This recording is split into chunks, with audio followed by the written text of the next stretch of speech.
저희가 여기다 교회를 짓고 들어왔을 때 우리 장로님네하고 우리하고 전집사님 이렇게 해서 처음에 예배 드리는데 7명에서 예배 드렸어요.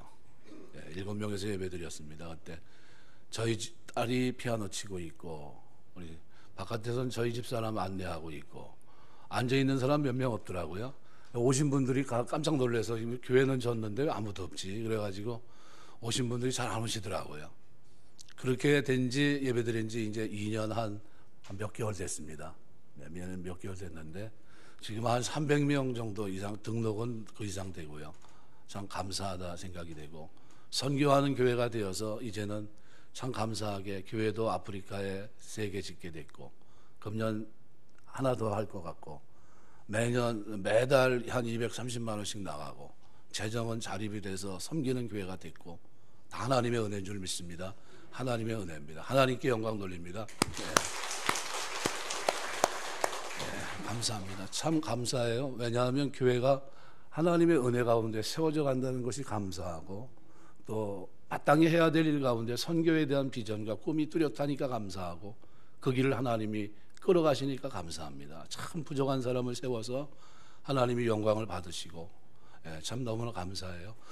명절을 맞이해서 제가 무슨 고민을 하다가 지난주 끝나면서 제가 그렇게 얘기했습니다. 육선이 가득하고 다투는 것보다 마른 떡 한 조각 놓고 화목한 것이 낫다. 이 말씀이 마음속에 떠나질 않아요. 그래서 생각하다가 그렇구나. 이번 명절 참 하나님 원하는 명절로 만들어야 되겠다 싶어서 오늘 본문 말씀을 준비했습니다. 모든 사람으로 더불어 화평함과 거룩함을 쫓으라. 이것이 없이는 아무도 주를 보지 못하리라. 제가 이 말씀에 부닥쳐서 한 6개월 회개한 적이 있어요. 하나님, 제가 잘못 살았습니다. 용서해 주십시오. 제가 앞으로 이렇게 살지 않겠습니다. 화목하는데 화평의 도구로 살기를 원합니다 하면서 회개했던 기억이 있어요. 6개월 회개하고 끝났나? 그렇지 않습니다. 요즘도 회개하는 제목 가운데 하나가 하나님, 저를 하나님께서 피스메이커로 이 땅에 보내시고 하나님의 아들로 나를 이 땅에 보내셨는데 나는 이 땅에 사는 동안 트러블 메이커로 살고 있지는 않습니까? 가는 곳마다 분열을 일으키고 사람들에게 아픔을 주고 상처를 주고 마치 가시처럼 살고 있지는 않는가 돌아보는 그런 말씀 구절이 이 말씀이에요. 모든 사람으로 더불어 화평함과 거룩함을 쫓으라. 이것이 없이는 아무도 주를 보지 못하리라는 말씀 앞에 부닥쳐서 내 삶을 돌아보고 회개하고 했던 구절입니다. 오늘은 전 이 말씀을 가지고 생각하면서 이번 명절 어떻게 지낼 것인가, 하나님의 뜻 가운데 화목한 명절 되시길 주의 이름으로 축원합니다. 더도 말고 덜도 말고 한가위만 같더라. 우리 명절은, 고래로부터 내려온 이 명절은 우리 모두에게 참으로 즐거운 명절이었습니다. 즐거운 명절이 돼야 돼요. 근데 어느 순간 명절의 분위기가 사라지고 이제는 서로 부모도 돌아보지 못하고 섬기지 못하고 하는 그런 모습들이 우리 속에 하나의 문화로 지금 자리 잡고 있지는 않은가. 명절이 되면 이제는 부모님들이 다 돌아가시니까 이제 소천하시고 하니까 이제 바깥으로 많이 나가고 여행을 다니고 이럴 때가 많습니다. 아무쪼록 여러분 가정 가문을 하나님 축복하셔서 한 명도 실족함 없이 다 구원의 은혜에 도달할 수 있는 은혜가 있게 되시길 주의 이름으로 축원합니다. 로이드 존스 목사님은 설교하면서 이렇게 얘기했습니다. 믿지 않는 가족들과 평화롭게 지내고 복음을 전하기 위해서는 본질적이지 않은 이런 잡다한 일들에 있어서 언제나 양보하십시오. 언제나 손해를 보고 희생하십시오. 그것이 불신 가족과 평화를 이루며 복음을 전하는 길입니다. 이렇게 얘기했어요. 우리가 살아가는 동안 본질적인 건 뭡니까? 신앙의 문제예요. 신앙. 예수님 믿고 안 믿고 이런 아주 중요한, 교회를 나가야 되느냐 말아야 되느냐 하는 이런 문제가 아니라고 한다면 다른 부분에서는 어떻게 해요? 저주라는 겁니다. 이해하라는 겁니다. 수용하라는 겁니다. 그래서 진리를 벗어나지만 않으면 됩니다. 그래서 진리 안에서 우리가 서로 화목하고 화평을 이룰 수 있는 여러분이 피스메이커 되시길 주의 이름으로 축원합니다. 오늘 마태복음 22장 37절에서 38절 보시면 여러분이 잘 알고 있는 하나님 우리에게 주신 계명이 기록이 되어 있습니다. 내 마음을 다하고 목숨을 다하고 뜻을 다하여 주 너희 하나님을 사랑하라 하셨으니 이것이 크고 첫째 되는 계명이다 그랬습니다. 여기 뜻이라는 디아노이아라는 말은 지성, 지각을 말합니다. 하나님을 사랑하는데 마음을 다하고 목숨을 다하고 뜻을 다해야 됩니다. 지각을 쓰라는 겁니다. 지성을 다해서 하나님을 사랑하라는 겁니다. 우리의 마음과 생명을 바치고 우리의 지성 또한 바쳐서 열과 성을 다해서 하나님을 사랑하라는 겁니다. 둘째도 그와 같으니 내 이웃을 내 자신같이 사랑하라 했습니다. 내가 정말 그 사람을 수용하고 함께 신앙의 관계를 맺어가기 위해서 지성과 지각을 사용하고 있는가? 내가 진짜 저 사람과의 화목의 관계를 이루기 위해서 내가 진짜 지성과 지각을 사용해서 화목하기 위해서 노력하고 있는가? 이것은 우리가 생각해 봐야 될 문제입니다. 바꿔 말하면 마땅히 서로 사랑하고 화목해야 될 관계임에도 불구하고 사랑하지 못하고 있다면, 화목하지 못하고 있다고 한다면 그 이유는 내가 최선을 다하지 않았기 때문이에요. 그냥 덮어두려고 하는 겁니다. 그냥 내비 놔두는 거예요. 제 풀에 풀어지겠지. 그런데 그게 응어리진 게 풀어집니까? 풀어지지 않아요. 계속 다투고 계속 싸우고 계속 불협화음이 나고. 한 20년 정도 된 것 같아요. 그때 TV 프로를 이렇게 보다 보니까 전에는 스피드 퀴즈라는 게 있습니다. 스피드 퀴즈. 연세 드신 분들이 나와서 스피드 퀴즈를 하니까 굉장히 재밌어요. 그래서 그 프로를 할 때마다 꼭 제가 놓치지 않고 이렇게 봤던 기억이 있습니다. 그런데 이제 뭐가 나왔냐면 자막에 평생 원수가 나온 거예요. 평생 원수. 그거 어떻게 설명할까? 그때 그 부인이 자기 남편한테 이제 설명을 하는데 뭐라고 설명하냐면 당신하고 나 이러는 거예요. 그래서 당신하고 나 그러니까 뭐라고 하냐면 남편이 부부? 아니 그거 말고 왜 내가 늘 하는 말 있잖아. 뭔데? 빨리 생각해봐. 그랬더니 남편이 뭐래요? 평생 원수? 맞았다고 맞은 거예요. 그거 설명을 하는데 내가 늘 하는 말이 있잖아. 늘 하는 말. 평생 원수. 여러분 우리 집안 식구가 평생 원수가 되면 안 돼요. 남편과 아내가 평생 원수가 돼서도 안 되고 여러분의 형제들도 평생 원수가 돼서는 안 됩니다. 이번 명절이 화목할 수 있는 명절 되시길 주의 이름으로 축원합니다. 하나님 백성으로 왜 그렇게 살아야 되는지를 성경은 우리에게 설명해 주고 있습니다. 특별히 주기도문 보시면 우리가 날마다 예배드리고 나면 뭐합니까? 주기도문을 마쳐요. 주기도문의 핵심은 어디 있습니까? 용서에 있어요. 용서. 그래서 마태복음의 6장 12절에 보면 우리가 우리에게 죄 지은 자를 사하여 준 것 같이 우리 죄를 사하여 주옵시고, 그죠? 뭘 생각하게 하냐 하면 우리가 예수님이 말씀한 황금률을 여러분이 생각하셔야 됩니다. 황금률. 그 황금률이 뭡니까? 남에게 대접을 받고자 하는 자는 먼저 남을 대접하라. 우리는 어떻습니까? 보통 대접을 받기를 좋아하긴 하는데 대접을 하려고 하진 않아요. 제가 이제 교회 목사를 하고 있지만 신학교에서 이렇게 쭉 성장하면서 여러 동료들을 만나고 이렇게 합니다. 그런데 그때서부터 지금까지 이렇게 보면 주는 사람은 지금도 주고 있고 그냥 받는 사람은 지금도 받고 있어요. 이상하더라고요. 받는 사람은 어떻게 해서라도 받는 자리에 가서 있고 주는 사람은 어떻게 해서라도 주더라고요. 여러분 우리가 살아가는 동안 여러분이 주는 자리에 있게 되시길 주의 이름으로 축원합니다. 주는 자리에 있어야 돼요. 그 사람은 계속 그래요. 내가 실명은 거론하지 않겠습니다. 누가 되니까. 근데 그렇더라고요. 그래서 이거 그렇구나. 그래서 제가 개척을 처음에 했을 때 노예에서 얼마씩 이렇게 도와주는 게 있어요. 그래서 뭐 얼마를 이렇게 준다고 얘기를 하길래 주지 말라고 그랬어요.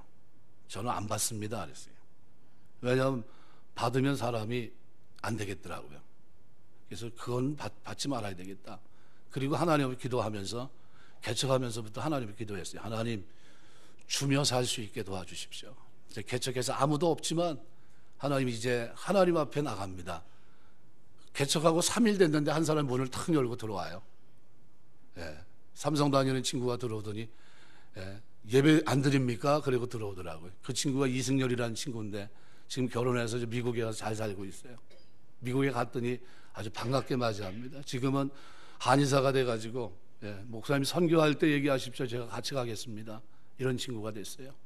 참 감사해요. 그때 생각을 하면 진짜 너무 감사해요. 이 주기도문의 핵심은 어디 있냐면 용서에 있습니다. 용서. 그래서 이 황금률에서 얘기한 대로 대접을 받고 싶으면 먼저 대접해야 돼요. 근데 이 주기도문을 마치고 난 후에 14절 15절에 보면 덧붙이는 말이 있습니다. 우리가 우리에게 죄 지은 자를 사하여 준 것 같이 우리의 죄를 사하여 주옵시고. 이 메시지와 동일한 메시지가 14절 15절에 너희가 사람의 잘못을 용서하면 너희 하늘 아버지께서도 너희 잘못을 용서하시려니와 너희가 사람의 잘못을 용서하지 아니하면 너희 아버지께서도 너희 잘못을 용서하지 아니하리라. 주기도문을 해야 되는 이유는 다른 사람의 잘못을 용서하는 성숙한 신앙인이 되기 위해서입니다. 우리가 주기도문을 외울 때마다 여러분이 다짐하는 여러분 주기도문이 되시길 주의 이름으로 축원합니다. 내가 용서하며 살게 하옵소서. 용서하며. 용서를 가르친 성경이 마태복음 18장에 기록이 되어 있습니다. 마태복음 18장 15절서부터 35절까지 보시면은 아주 자세하게 기록이 되어 있습니다. 마태복음 18장 18절에 보면 이렇게 말합니다. 진실로 너희에게 이르노니 무엇이든지 너희가 땅에서 매면 하늘에서도 매일 것이요 무엇이니 땅에서 풀면 하늘에서도 풀리라. 진실로 다시 너희에게 이르노니 너희 중에 두 사람이 땅에서 합심하면 무엇인지 구하면 하늘에 계신 내 아버지께서 그들 위해 이루게 하시리라. 두세 사람이 내 이름으로 모인 곳에는 나도 그들 중에 있느니라. 이게 무슨 장면과 연결이 되어 있냐면 만일 누가 죄를 범하면 너는 그 사람과 상대해서 권고하라. 듣지 않으면 내 형제를 들으면 형제를 얻은 것이고 만일 듣지 않으면 두세 사람을 데리고 와서 또 증인의 입마다 두세 사람의 증인의 입으로 말마다 확증하게 하라. 만일 그들이 말을 듣지 않거든 교회의 말하고 교회의 말도 듣지 않거든 이방인과 세리같이 여기라. 그리고 하신 말씀이 뭡니까? 진실로 이 너희가 결정한 대로 내가 해주겠다. 그리고 한 말씀이 뭐냐 하면 바로 용서할 줄 모르는 종의 비유입니다. 여러분이 알고 있는 1만 달란트 빚진 자의 비유예요. 그때 이 비유를 통해서 베드로가 물어봅니다. 그때 베드로가 나가서 물어봐요. 주여 형제가 내게 죄를 범하면 몇 번이나 용서해 주리이까? 7번까지 하리이까? 이 말은 뭐냐 하면 유대인들은 랍비들은 보통 한 3번 정도 용서해 줍니다. 그건 완전수라고 생각했어요. 근데 7번은 뭡니까? 대단히 크게 잡은 겁니다. 그런데 예수님은 이렇게 얘기합니다. 7번뿐만 아니라 7번을 70번까지라도 하라는 거예요. 그래서 이것을 설명하기 위해서 예수님께서 용서할 줄 모르는 이 종을 비유로 해서 1만 달란트 빚진 자의 비유를 설명합니다. 그때 이 1만 달란트, 한 달란트가 얼마예요? 6천 데나리온이에요. 1데나리온이 하루 노동자의 품값입니다. 1만 달란트는 16만 4천 년 동안 일해야 벌을 수 있는 돈이에요. 그렇게 살 수도 없을 뿐만 아니라 어마어마한 돈입니다. 환산이 안 되는 거예요. 그런 용서를 받았는데 우리는 어떻게 해요? 100데나리온 빚진 자의 잘못을 용서하지 못한다는 거예요. 그러면서 주님은 35절에 뭐라고 얘기합니까? 내가 너를 불쌍히 여긴 것 같이 너도 내 동료를 불쌍히 여김이 마땅하지 아니하냐. 주인이 노하여 그 빚을 다 갚도록 그를 옥졸들에게 넘기니라. 그리고 하신 말씀이 너희는 각각 마음으로부터 형제를 용서하지 아니하면 나의 하늘 아버지께서도 너희에게 이와 같이 하시리라. 용서를 말씀한 겁니다. 용서.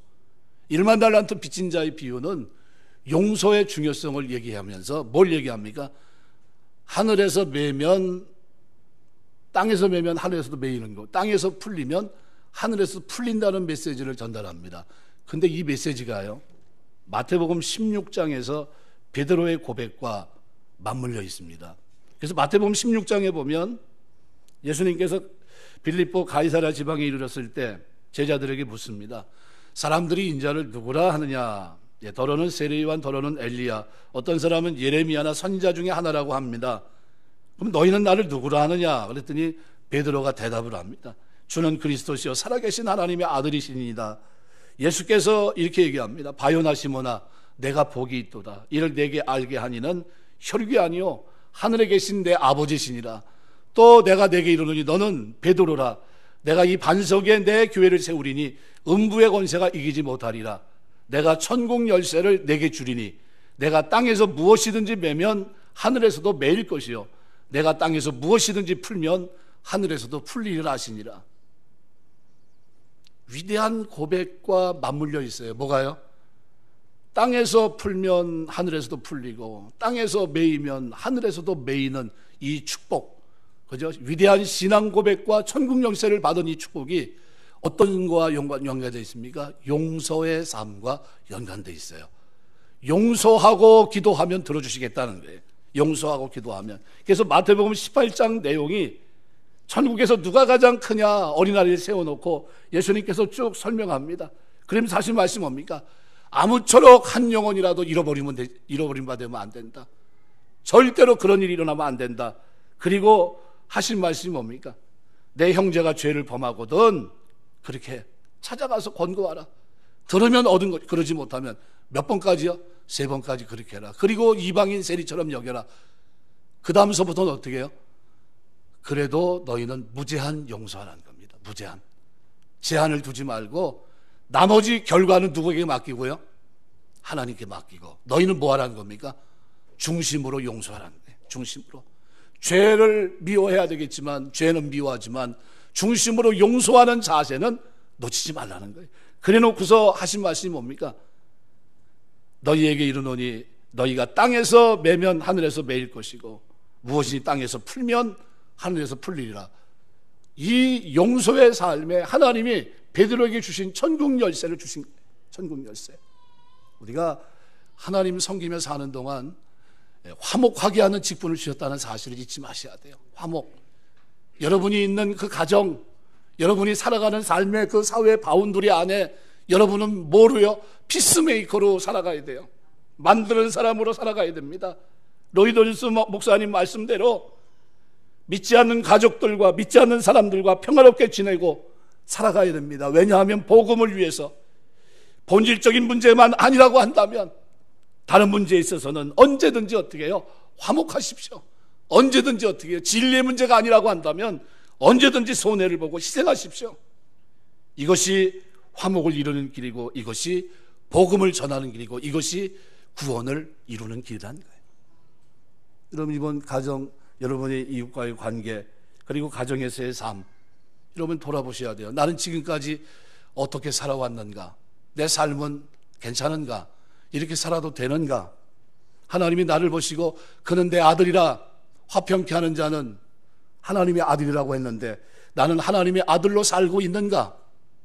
하나님을 나로 자녀로 삼아주셨고 하나님을 아버지라 부르게 하셨다는 이 감격이 사도 바울에게 있었는데 내가 하나님을 부르면서 아버지라고 부르면서 내 삶에는 이 모습은 온데간데 없이 사라지고 하나님 앞에 내 삶을 바꿀 생각은 하나도 없으면서 기도는 하고 있는 거 아닌가?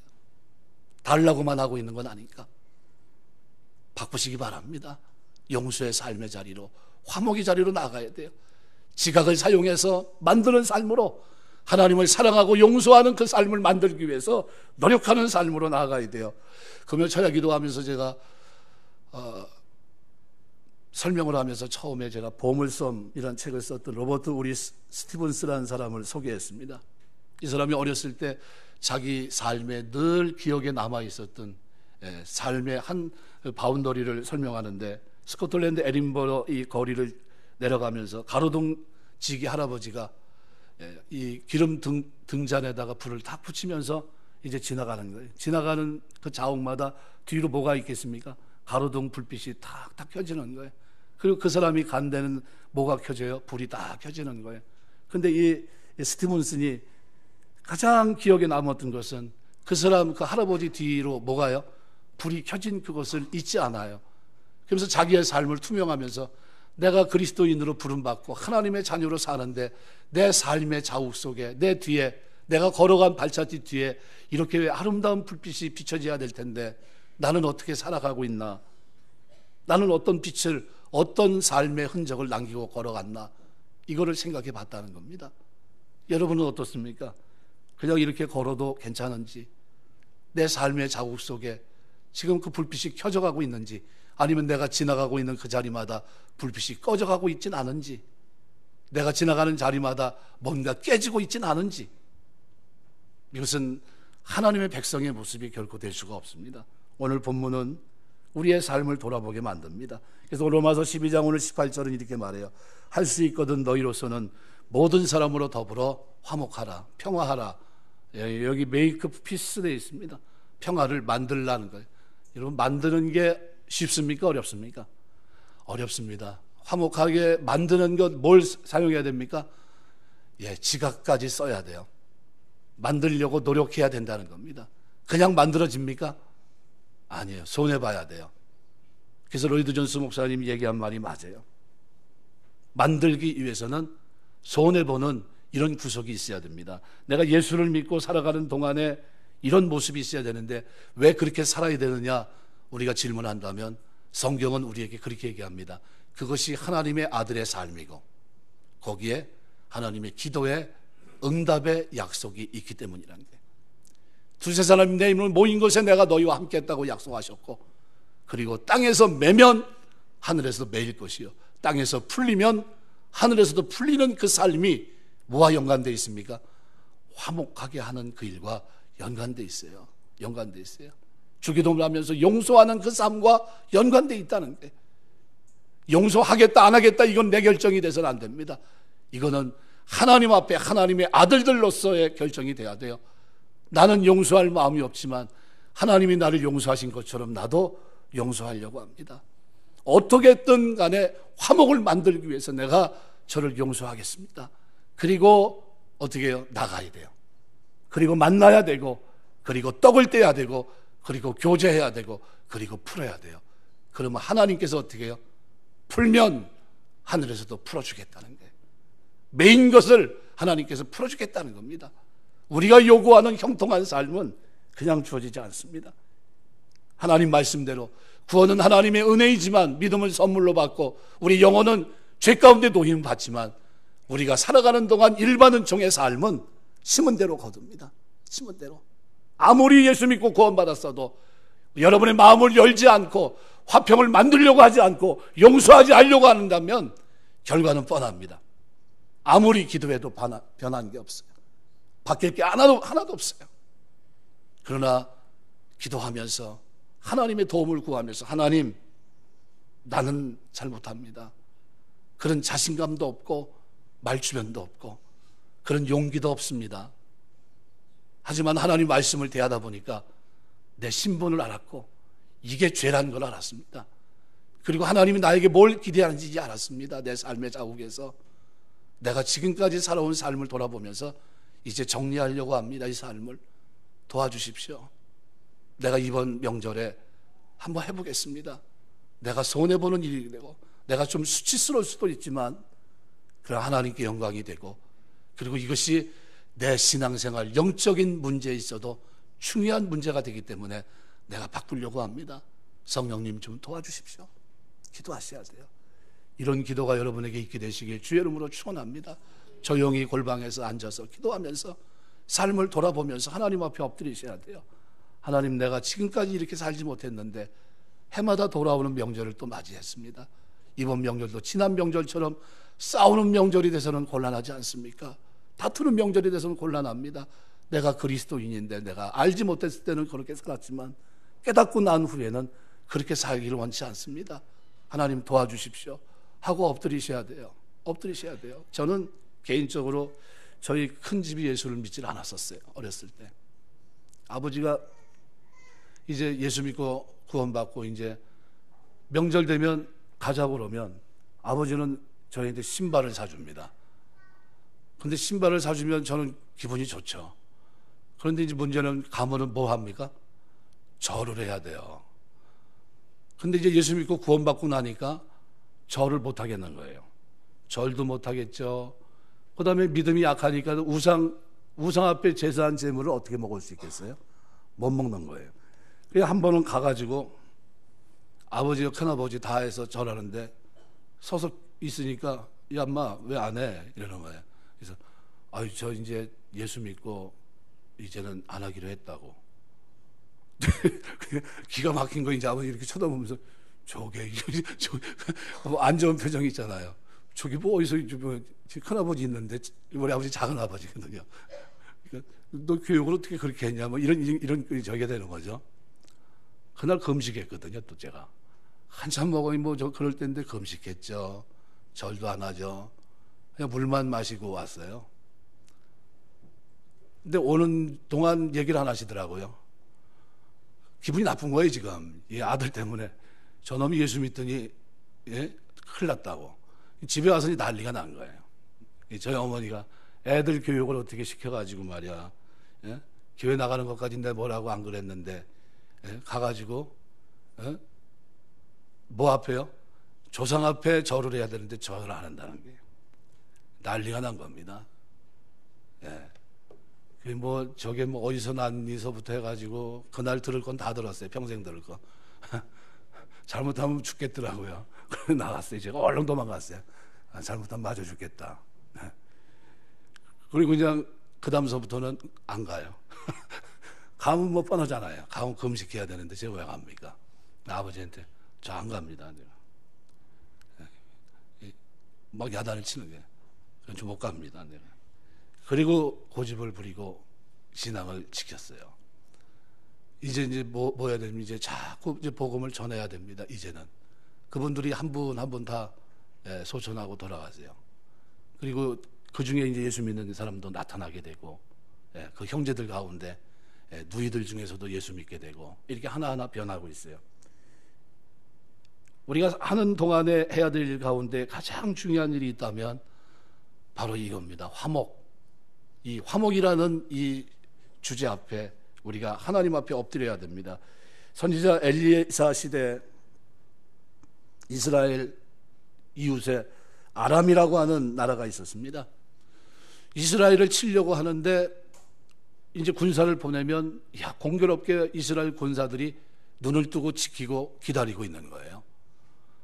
기습을 해야 되는데 가보니까 갈 때마다 어떻게 해요? 어떻게 된지 이스라엘 군대가 나와 있으니까 왕이 우리 중에 첩자가 있는 게 아니냐, 이거 문제가 있지 않느냐 하면서 물어봅니다. 첩자를 잡아내자. 신하 중에 하나가 이렇게 얘기합니다. 아닙니다. 첩자 문제가 아니라 왕이 여기서 은밀한 중에 얘기해도 이스라엘 땅에는 누가 있어요? 엘리사라는 사람 선지자가 있는데 그 사람은 왕이 얘기한 걸 다 알고 있습니다. 그리고 자기 왕에게 얘기해서 미리 준비하게 하는 겁니다. 이렇게 얘기를 합니다. 그래? 그러면 엘리사를 먼저 죽이면 될 거 아니냐. 그래서 어떻게 해요? 군대를 보냅니다. 엘리사는 어디 있어요? 도단에 있었는데 도단으로 군사를 다 보냈어요. 겹겹이 에워쌉니다. 겹겹이 에워쌌는데 그때 엘리사가 뭐라기도 합니까? 열왕기하 6장 18절에 보면 원컨대 저 무리의 눈을 어둡게 하옵소서. 눈이 다 어두워졌어요. 엘리사의 말대로 아람 군대의 눈이 어두워져서 제대로 볼 수 없게 되니까 엘리사가 아람 군대에 나가서 이렇게 얘기합니다. 이는 그 길이 아니요 이는 그 성도 아니니 나를 따라오라. 내가 너희를 인도하여 너희가 찾는 사람에게로 나아가리라. 그리고 그들을 데리고 갑니다. 어디로 데려가냐면 이스라엘 수도 사마리아 성으로 그들을 끌고 들어가요. 당시 이스라엘 왕과 백성들은 자기 민족을 괴롭혔던 이스라엘 그 원수들이 지금 그 아람 군대가 들어오니까 잘됐다, 이참에 다 죽이자. 이참에 지동안에 이거 원수 여번에 한번 복수하자. 그때 엘리사가 열왕기하 6장 22절에 이렇게 말합니다. 치지 마소서. 칼과 할로 사로잡은 자들은 어찌 치려니까 떡과 물을 그 앞에 두어 먹고 마시게 하고 그 주인에게로 돌려보내소서. 이렇게 얘기합니다. 적을 쳐 이겨야 승리하고 평화와 안녕을 얻을 수 있을 거다 생각한 것이 우리의 일반적인 생각입니다. 그런데 도와주자는 거예요. 떡과 물을 주자는 겁니다. 납득할 수 없는 일이었어요. 그런데 왕은 엘리사의 말대로 엘리사의 말을 수용합니다. 떡과 물을 준비해서 아람 군대로 먹고 마시게 한 후에 그들을 돌려보냅니다. 결과가 열왕기하 6장 23절에 이렇게 기록합니다. 왕이 위하여 식물을 많이 베풀고 저희고 먹고 마심에 놓아 보내니 저희가 그 주인에게로 돌아가니라. 이로부터 아람 군사의 부대가 다시는 이스라엘 땅에 들어오지 못하니라. 선으로 악을 이긴 겁니다. 그죠?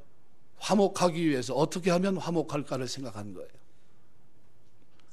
메이크 피스를 한 겁니다. 메이크 피스. 앞으로도 계속 싸울 거냐, 아니면 여기서 종식할 거냐. 앞으로도 계속 싸우려면 죽이라는 거예요. 그러나 앞으로도 싸울 게 아니라고 한다면 선대해야 된다는 거예요. 떡과 물을 줘 먹이라는 거예요. 이 메시지를 신약에서 주님은 너희 원수가 목마르거든 마시우라. 그들을 먹이라는 거예요. 이해가 되지 않아요. 그래서 심지어 뭐라고 얘기합니까? 너희가 다툰 일이 있으면 하나님 앞에 예물을 들고 오다가 누구와 다툰 일이 생각나거든 가서 어떻게 해요? 화목하고 와서 예물을 드리라 그랬어요. 우리가 하나님 앞에 예배하는 것도 하나님 앞에 기도하는 그 삶에도 반드시 그 삶에 포함되어 있어야 되는 것이 있는데, 그것이 뭐냐면 용서의 정신과 삶. 용서. 주기도문의 정신과 삶이 우리 속에 있어야 돼요. 그 용서의 삶을 살아가면서 어떻게 해요? 하나님 앞에 기도하셔야 돼요. 내가 용서해 준 것처럼, 하나님이 나를 용서한 것처럼 나도 용서하고 있고, 내가 용서한 것처럼 하나님 부족하지만 내 죄도 용서해 주옵소서. 하나님, 내가 화목한 자로 화평을 만들기 위해서 하나님을 사랑하는 그 마음을 지각을 통해 사랑한다고 내가 최선을 다한 것처럼 내가 이 화목을 만들기 위해서 내 지각을 씁니다. 하나님 여기에도 은혜를 베풀어 달라는 게. 그래서 그리스도인들은 언제든지 모든 사람으로 더불어 화평함과 거룩함을 쫓는 그 자리에 있어야 돼요.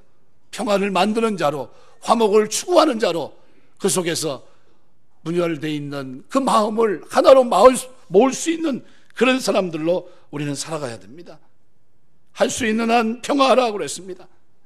그렇게 하지 못할 경우도 있다는 거예요. 그러나 최선을 다하는 겁니다. 최선을. 내 입장에서는 어떻게 해요? 70번씩 7번이라도 용서하라는 거예요. 그 메시지의 중심은 끊임없이 용서해 주라는 데 있어요. 용서하라. 이방인처럼 여겨라. 하지만 용서의 마음, 용서의 삶은 변함이 없다는 거예요. 중심으로 용서하시고, 그리고 그들의 행위에 대해서 본받을 필요가 없으니까 함께 하지는 말아라. 그러나 너희가 용서하는 그 정신만큼은 잃어서는 안 된다. 그 얘기를 하고 있는 겁니다. 우리의 삶에 반드시 있어야 될 삶이 있다면 그것은 용서하는 삶입니다. 왜 이렇게 살아야 됩니까? 라는 질문을 던진다면 오늘 성경은 우리가 화평케 하는 하나님의 아들들이 되었기 때문이에요. 하나님의 영광을 위해서입니다. 이같이 너희 빛을 사람에게 비추게 하여 너희 착한 행실을 보고 하늘에 계신 너희 아버지께 영광을 돌리게 하라. 먹든지 마시든지 무엇을 하든지 다 하나님의 영광을 해야 될 사람이기 때문에 그렇습니다. 그리고 또 하나의 이유가 있다면 그들을 그리스도께로 인도하기 위해서입니다. 베드로전서 2장 21절 보면 너희가 이방인 중에서 행실을 선하게 가져 너희를 악행한다고 비방하는 자들로 하여금 너희 선한 일을 보고 권고하시는 날에 하나님께 영광을 돌리게 하려 합니다. 하나님께 원수 갚히는 것은 하나님께 맡기고 우리가 해야 될 중요한 직무가 있는데 그것은 화목을 만드는 겁니다. 화목을 만드는 게. 명절이 되면 저희 이제 집으로 제가 갑니다. 저희 아버님이 어머니 아직 계시기 때문에 제가 장남이기 때문에 갑니다. 막내가 음식을 준비하고 저희도 음식을 준비해서 가요. 이번에는 다른 데로 옮기는 바람에 저희 이제 교회로 왔으면 해서 제가 모시러 가기로 했습니다. 막내가 저한테 전화가 왔어요. 형 이번엔 뭐 좀 그러니까 뭐 그냥 바깥에서 그냥 사 먹고 말지. 그래요. 그래서 내가 그럴 거 없다. 그냥 우리가 먹을 수 있게 준비해 놓을 테니까 그냥 와라. 그랬어요. 이제 그냥 온다고 그러더라고요. 그냥 와라. 우리 형제들을 어떻게 해요?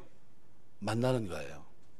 같이 부모 이렇게 있으면서 같이 만나면서 어떻게 해요? 교제하는 겁니다. 교제. 그 자리로 부르는 겁니다. 그랬더니 저녁에 전화가 왔어요. 우리도 음식을 조금 준비해 갈게요. 그러는 거예요. 그건 네 맘대로 해라. 안 해도 되니까 그냥 편하게 와라. 편하게. 여러분이 예수 믿는 사람이고 하나님의 자녀고 자녀 백성이고 아들로 살아가는 동안에 여러분이 가족에서 평화를 만드는 그 구심점이 되시길 주의 이름으로 축원합니다. 화목하게 하는 구심점이 돼야 돼. 그리고 하나님 앞에 기도하는 거예요. 뭐라고 기도합니까? 하나님, 제가 하나님 말씀대로 아들로 살기 위해서 이렇게 몸부림칩니다. 잘 안 됩니다. 하나님이 도와주셔야 됩니다. 기도하셔야 돼요. 그리고 거기에 오늘 어떤 약속이 있습니까? 용수의 삶에 바로 하나님의 약속이 있어요. 땅에서 매면 하늘에서 매일 것이요, 땅에서 풀리면 하늘에서 풀리리라. 이 삶이 용수의 삶이 있는 거예요. 그렇다고 한다면 이거는 해볼 만하지 않습니까? 기도해도 응답이 되지 않을 때가 얼마나 많아요. 근데 기도해도 확 풀려지는 삶이 있는데 그 삶은 용서가 바탕이 된 기도 생활입니다. 용서가 바탕이 된 기도 생활. 그래서 예수님은 예수님 주변에 왔던 모든 사람들을 다 어떻게 해요? 용서하십니다. 한 사람도 예외 없이 다 용서하세요. 네. 우리가 주님 섬기면서 하는 동안 평화를 만드는 것, 이거는 누가 할 일이에요? 내가 할 일이다. 한번 따라서 하시겠어요? 평화는 내가 할 일이다. 여러분이 만들 일이에요. 내가 만들어야 된다. 내가 아니면 이거 누가 하겠냐? 왜냐하면 내가 하나님의 축복을 받는 사람이니까. 여러분, 이런 중심을 가지고 신앙생활 하셔야 됩니다. 이것이 하나님께 영광이 되고 이 삶의 자욱 속에 하나님의 역사가 나타나는 줄 믿습니다. 이 기도의 놀라운 역사가 여러분의 생애 속에 넘치게 되시길 주의 이름으로 축원합니다. 기도하겠습니다.